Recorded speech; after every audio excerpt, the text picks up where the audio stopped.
Good evening. I'm Philip Tom, Chairman of the Make-A-Wish Lakeshore Open Tournament Committee.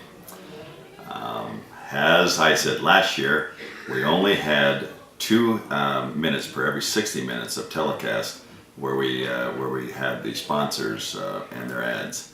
So that's far less than the Masters once again. Has been the tradition in the last number of years. We've invited not only this year's champion into the chairman's cabin, but we also allowed the top amateur to come in. And this year we had over 30 rookies play the Lakeshore Open. So the competition was immense in that area alone. And I am really pleased and honored to have Philip Rowe here as the top amateur this year. Thank you, Chairman. Congratulations. Thank you. But how did the course play for you today? Oh, it was very, very challenging. Is the word. I had a practice round earlier in the week. It caught me a little off guard. You know, the greens had sped up, the fairways had sped up a little. There's really something different between practice rounds and the Open, though. It's hard to put a finger on it, but it's so different. There's that feel. When you told me you needed a lot of years' experience and that no rookie would ever win, I thought, well, I can prove him wrong, but you were right, Chairman. Well, I was right barely this year. I mean, you were in the hunt for a jacket because the beautiful thing about the Lakeshore, everybody collapsed today, almost without exception. I mean, these are the best golfers on the golf course, and it's just the doubles and triples and quads, everything. We're flying all over. So, Philip has a distinction of having the record. He shattered the record for the first time a rookie ever played in a practice round. 8 over was the record. He shot even par. Left out quite a bit, but that was an even par. Sure.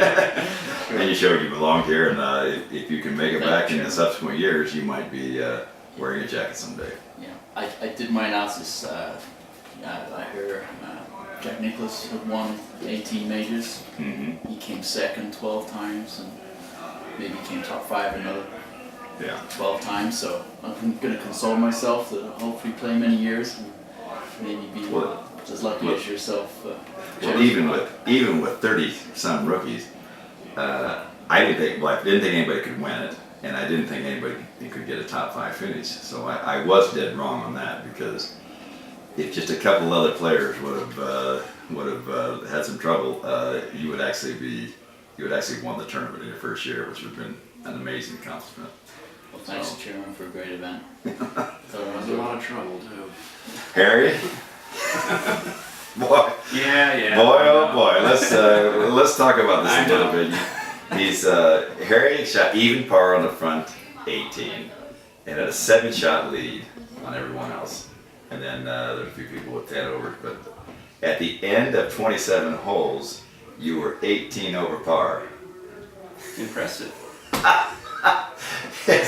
That's pretty hard to do. I mean, that's getting in trouble at almost every of the front 9 holes. And what's amazing is, I was telling a few of the people in the gallery that I didn't think there was any possible way you could recover, because it's the back 9 of the championship round that everybody just folds away. And you somehow, did you do anything between the 9s that got your confidence back? I don't know. I mean, I heard Rob came in with a 20, and I said, you just, another jacket for Rob? No. I do appreciate that, by the way. I do appreciate that. I love Rob, and he deserves it, but I'm gonna do my best to stay ahead so I can at least have a chance on 18. Yeah, it's maybe that was actually an incentive, or it helped your concentration. That say, hey, I could still win it. You must have thought about that at the end of 11 or 12. Well, no, well, I thought we had a pretty big buffer, but after 9, I was 18 over, which is excellent. And going back, I was kind of giving up, and then I heard it had 8 strokes to go. Somebody was coming in at 26, and then I heard 20. Like, oh, and I just, I don't know, something came over me, and I just started concentrating a little bit more.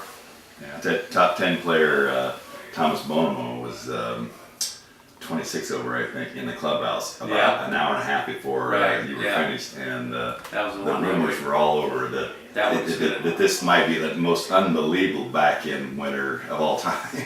Because I mean, I think he started the final round about 14 shots out of the lead or something like that. But that's good. But no. Well, you become the third multiple winner. Well, actually, no, you're the fourth multiple winner Right.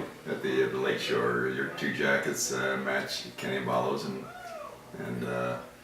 that's an amazing thing. It's been a long dry spell. Your last one was 2009. 9, right? Yep. So 8 years. I'm happiest that now you can't say I backed into it.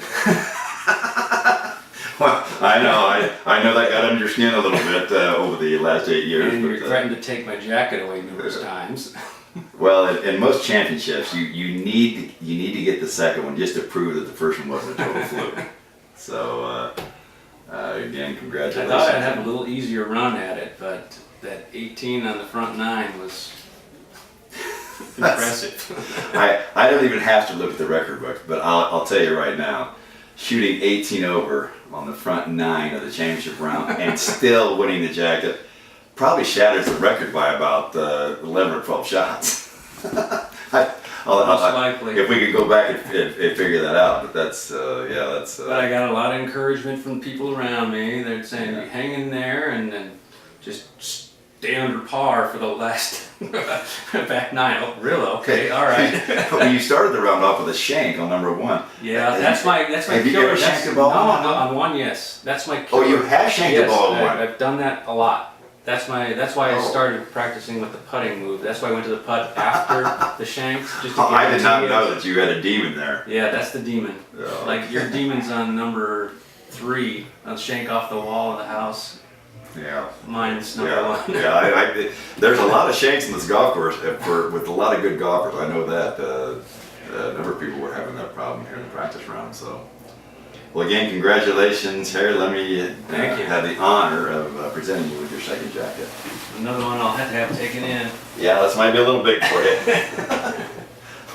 It was unexpected, very unexpected.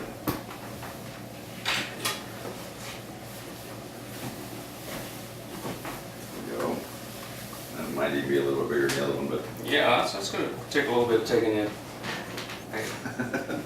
Okay, congratulations again, Harry, and Thank you. congratulations to you, Phil, also. Thank you, Chairman. And Congratulations, sir. see you again next year. All right. Thank you.